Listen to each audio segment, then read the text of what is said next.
Sziasztok! Nem csináltam még eddig CMT videót, de úgy gondoltam, hogy ha már elkezdem, akkor a pénzkeresésről legyen szó. A jelenlegi vagyonom $0, és ez a Bobcat. A végső cél pedig $10 millió. Nos, itt vagyunk a Városházán, szeretném megcsináltatni a személyimet, hogy legyen valami iratom, és fel akarom venni az első munkát, amivel elkezdhetjük az utunkat.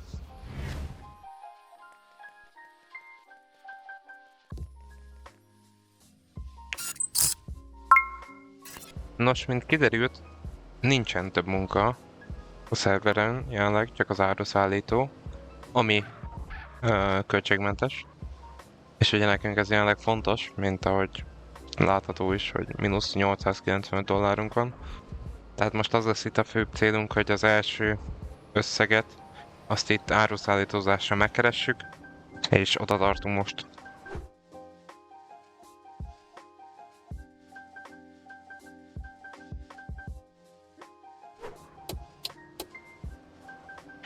Tehát nekem most a célom az, hogy ebből a fuvarból remélem keressünk annyit, hogy el tudunk menni venni egy olcsó botot, és el tudunk kezdeni horgászni. Üdes Isten faszát. Tehát el tudunk menni horgászni, és akkor abból az összegből meg majd továbbállunk. Szeretném kipróbálni a bányászatot, a farmot sem próbáltam még, az autófényezésre, ezek szerintem mind lehetőségek ahhoz, hogy pénzhez jussunk. Ugye ez nekem teljesen új ez a rendszer, így mindent, amit itt láttak, azt körülbelül itt fogom kitanulni.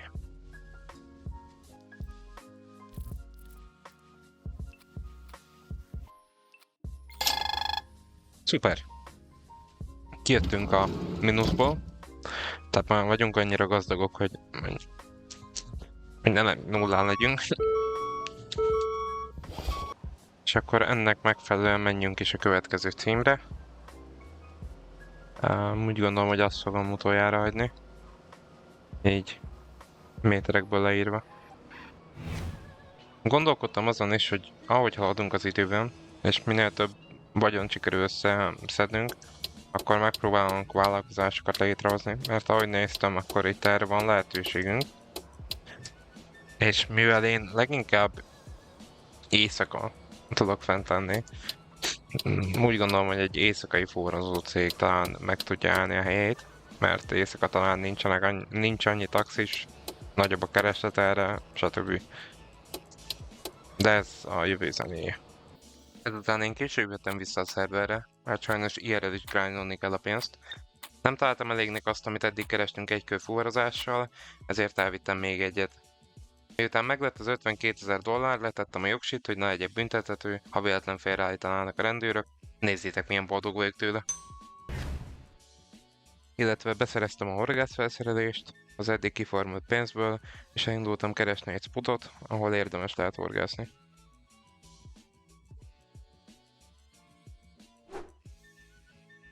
Több értékes halat is sikerült kifognunk, többek között 2 cápát, ezek mellett még egy aranyórát és egy aranyláncot.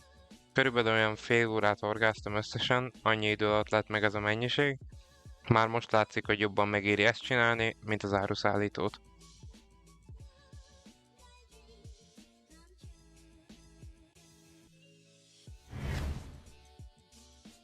A horgászat után leadtam a halakat ott helyben, és eljöttem az Otishoz, hogy pénzét tegyem az órát és a láncot.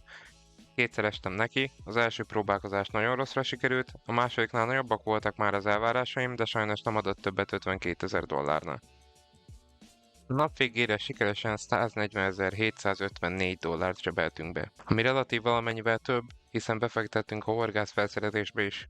Nem volt túl hosszú ez az első rész, de nem akartam végig sallang dolgokról beszélni, és túl unalmas részeket mutatni. Ha szeretnétek látni valamilyen tartalmat a CMT LV szerverén, akkor azt jelezzétek. Köszönöm, hogy velem tartottatok, hamarosan hozom a második részt, ahol remélem már több izgalommal nézünk szembe. Pacsi!